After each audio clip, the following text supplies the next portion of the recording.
Happy Flexy Friday, and I'm coming to you with another little exercise that we can do to get our fitness up, well, our mobility up today, but all in all it sort of all goes together into our fitness, and that is to prioritize the squat. So I know what some of you may be thinking, oh, squat's not really a mobility piece, this is Flexy Friday, like what's going on here? But it is. We're moving through a full range of motion, or at least we're trying to, and we're going to add a couple of pieces into that to make it even more mobility orientated.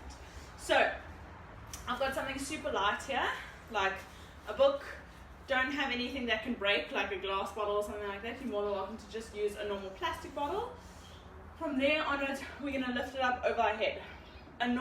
This is a normal waiter stance squat. So if you think about holding your tray up and then you want to get fancy, you want to hold it up over your head.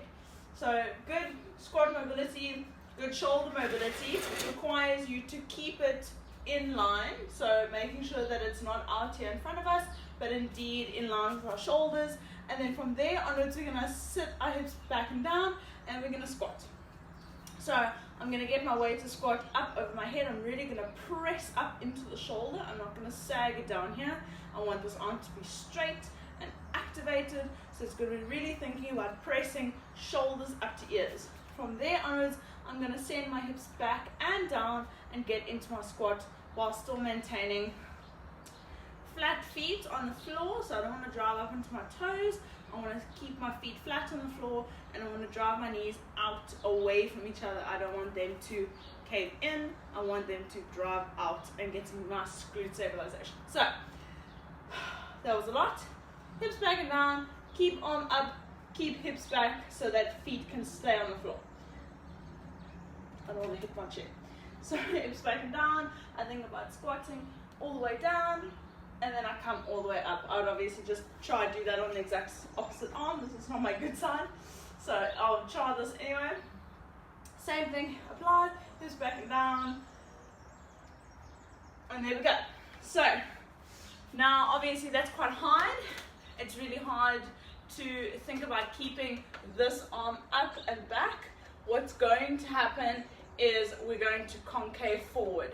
So we slowly but surely get to that level, and I've given myself a target here. So maybe we might not go as low as below parallel for now.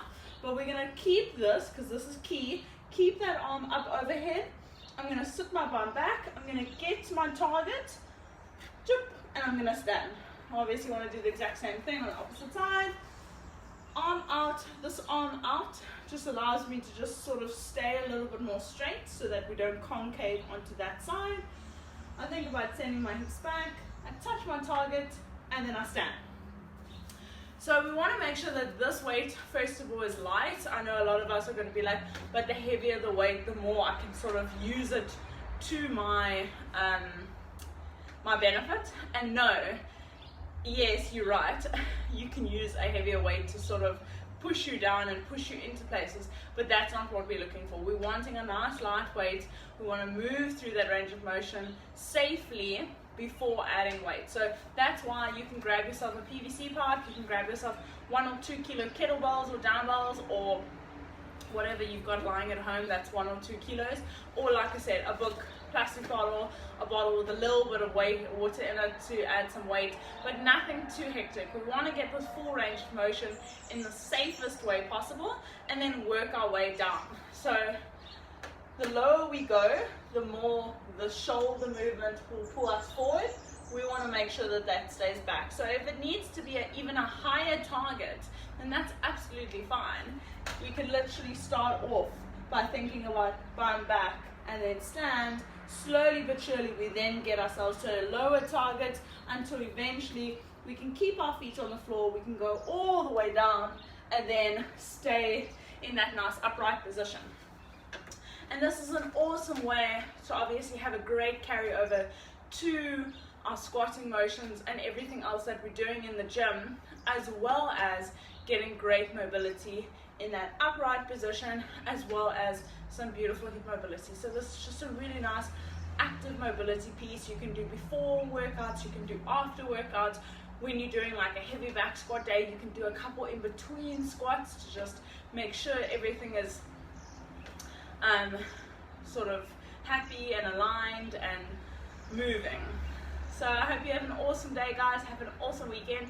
It's a Tuesday, public holiday. It's a public holiday on Tuesday for us in South Africa. So that's going to be exciting. So if you can, South Africa, have an awesome long weekend, because I know, I mean, what's the point of the Monday? But some of us are working. So maybe it's not a long weekend for everyone, but it's a long weekend for some of us. So enjoy that. Have an awesome weekend. Bye, guys.